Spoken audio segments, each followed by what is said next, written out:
Tuhan bersamamu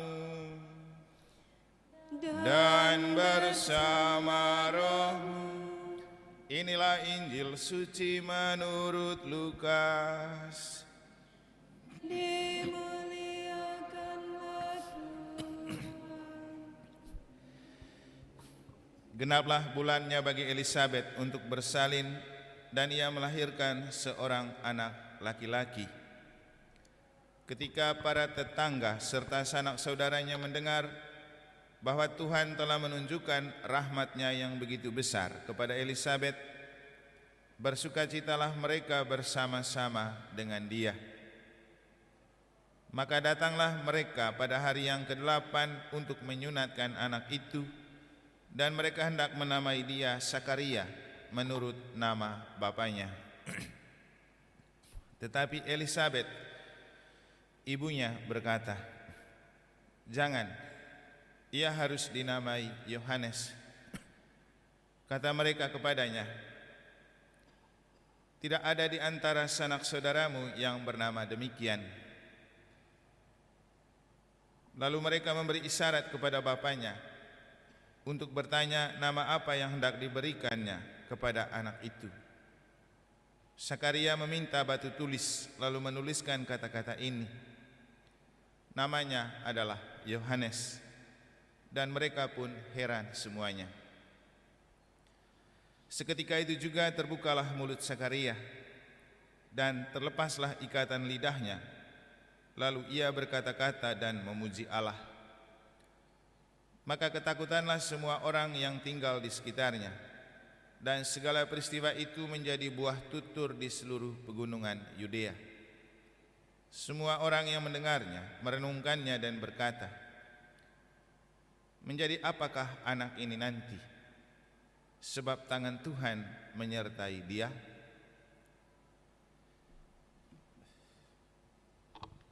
Demikianlah sabda Tuhan.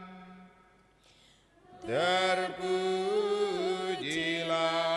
Kristus.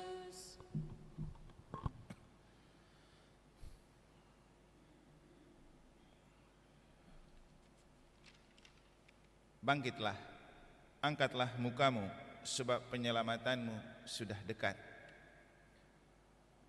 Para suster, frater, Bapak Ibu, saudara-saudari, adik-adik dan anak-anak sekalian yang saya kasihi dalam Tuhan, referen Mazmur itulah yang coba saya angkat untuk mengajak kita agar saatnya untuk kita bangkit, mengangkat muka, karena perayaan Natal akan tiba.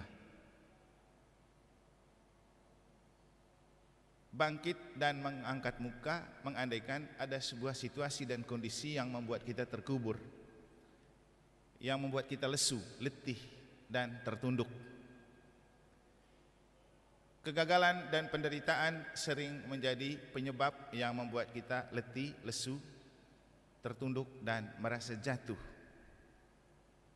Tapi kita harus tetap punya optimisme. Kita orang yang menganut iman akan kebangkitan Yesus.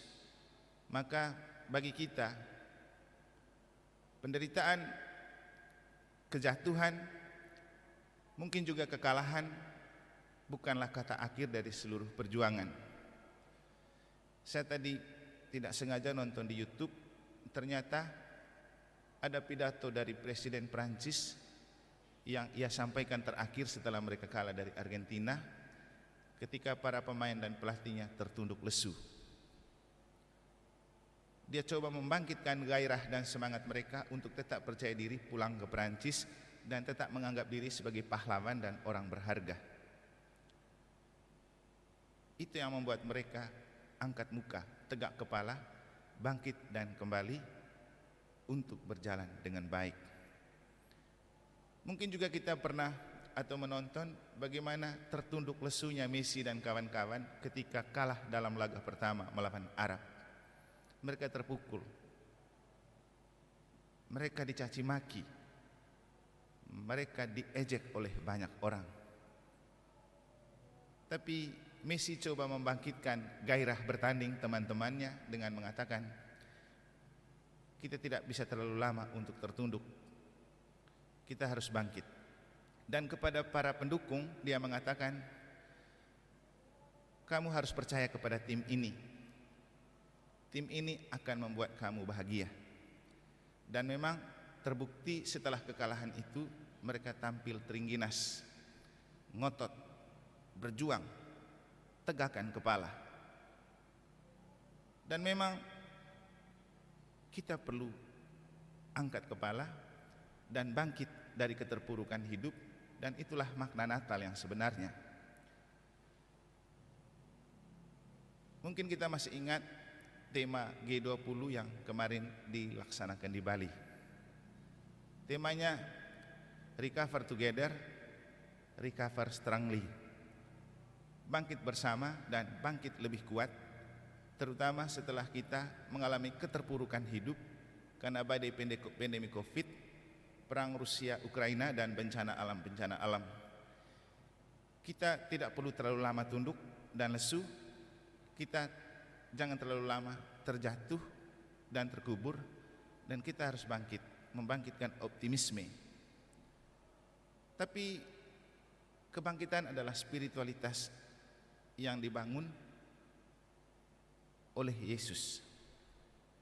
Bangkit ini memang kata yang umum, tapi untuk kita bangkit menjadi lebih istimewa ketika Yesus membuktikan bahwa kebangkitanlah yang menjadi kekuatan iman kita. Santo Paulus bilang, kalau Yesus tidak bangkit, sia-sialah iman kita. Maka pertanyaan untuk kita adalah, apa yang perlu membuat kita angkat kepala dan bangkit untuk menatap perayaan Natal yang akan kita lakukan besok? Ini sebuah referen yang sekaligus menjadi refleksi yang sangat bagus untuk kita, untuk di saat injury time ini melihat kembali seluruh kehidupan kita. Apa yang membuat kita merasa letih, lesu, tertunduk? Apa yang membuat kita untuk melihat Yesus yang lahir? Dan tidak akan pernah kita bisa melihat Yesus yang lahir tanpa kita mengangkat muka. Yesus saja perlu mengangkat muka untuk melihat kita orang berdosa. Mungkin kita masih ingat ketika saya berkhotbah tentang ketika Sakeus memanjat pohon, dan dia orang berdosa yang ingin melihat Yesus, lalu Yesus angkat muka dan melihat. Jadi kelahiran Yesus adalah saat di mana Tuhan mengangkat muka untuk melihat kita yang sudah terkubur karena dosa, dan Tuhan ingin mengangkat kembali harkat dan martabat kita. Inilah inti dari inkarnasi, proses penjelmaan Allah menjadi manusia. Jadi paling penting untuk kita adalah mari kita betul mengangkat muka, bangkit. Kita siap menyambut Yesus untuk pembaharuan hidup. Jangan terus terkubur dalam luka lama, dalam persoalan lama, dalam cara hidup yang lama. Natal menjadi tidak berguna ketika kita tidak memiliki perubahan baru karena merayakan Natal. Dan tidak akan pernah kita berani angkat muka, bangkit, kalau tidak bermula dari membuka dan mengangkat hati kepada kehadiran Tuhan dan kepada kehadiran Bunda Maria. Dan saya rasa inilah yang perlu kita pelajari dari Elizabeth ketika ia ditemukan sebagai seorang ibu yang bahagia karena ia mengangkat muka dan mengangkat hati terhadap kehadiran Bunda Maria yang datang mengunjungi dia, yang telah kita dengar dalam bacaan Injil kemarin. Jadi dalam diri Elizabeth dan Maria kita menemukan gambaran figur ibu yang bahagia. Dan dalam khotbah kemarin kita menemukan ibu yang bahagia adalah ibu yang punya hati yang terangkat kepada Tuhan. Dan ibu yang bahagia adalah ibu yang melihat anaknya dekat dengan Tuhan. Itulah kebahagiaan terbesar seorang ibu. Ternyata kebahagiaan ibu sangat menentukan keputusan yang tepat. Dan memang bukan hanya ibu, kita pun kalau hati kita bahagia cenderung membuat kita mengambil keputusan yang tepat. Beda dengan ketika hati masih galau, ketika hati masih tidak bagus, kita tidak mungkin berani mengambil keputusan yang tepat. Nah, Elizabeth karena hatinya bahagia, ia berani mengambil keputusan yang tepat untuk memberikan nama kepada anaknya yang baru lahir dengan Yohanes. Apa yang membuat Elizabeth mengambil keputusan yang tepat? Satu, ia punya hati yang terbuka kepada rencana dan kehendak Allah. Kedua, ia punya hati yang terbuka dan mau berjalan bersama Bunda Maria. Maka ibu-ibu Katolik, kalau mau bahagia dan mau supaya mengambil keputusan yang tepat dalam hidup berumah tangga, juga dalam hidup apa saja, cuma ada dua kunci. Satu, menjadi perempuan yang selalu terbuka hati kepada Allah. Yang kedua, jangan pernah tidak mendekatkan diri kepada Bunda Maria. Ini kunci. Ibu-ibu kalau sampai tidak dekat dengan Bunda Maria, jangan jadi ibu Katolik. Karena Bunda Maria adalah figur yang sangat mengerti perasaan setiap perempuan. Dan perlu setiap ibu dekat dengan Bunda Maria sebagai ibu. Kenapa? Maria memiliki keistimewaan yang lebih dari Elizabeth. Apa itu? Maria diberikan kepercayaan untuk memberikan nama kepada anaknya pada saat anak itu belum dikandungi. Jadi malaikat bilang, engkau akan mengandung dari Roh Kudus dan engkau menjadi perempuan yang mendapat kasih karunia Allah. Engkau akan mengandung dan melahirkan seorang anak dan hendaklah engkau menamai dia Yesus. Itu sudah dikatakan malaikat sebelum Yesus dikandungi. Tapi kalau Elizabeth belum ada nama itu.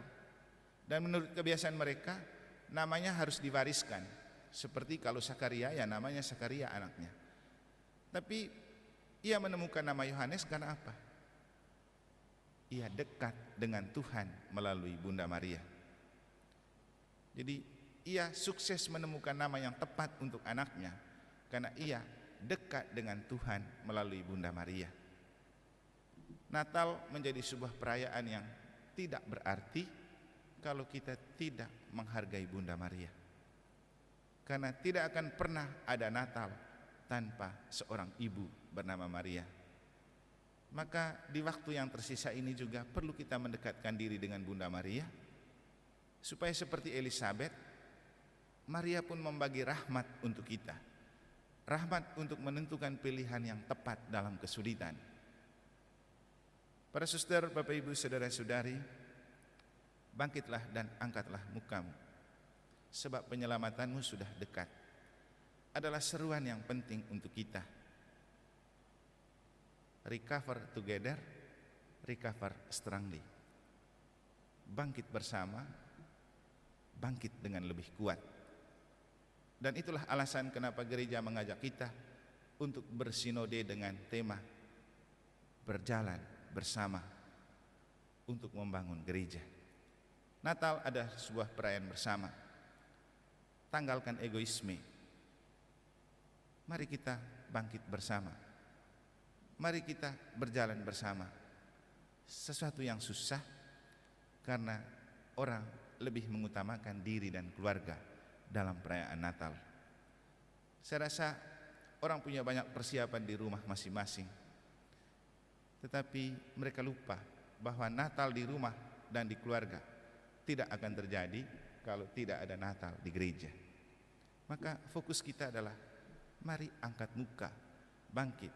Kita perlu bersatu lagi sebagai anggota gereja. Kita menikmati kelahiran baru bersama Kristus, karena itulah ciri pribadi sukses. Semoga Tuhan memberkati kita.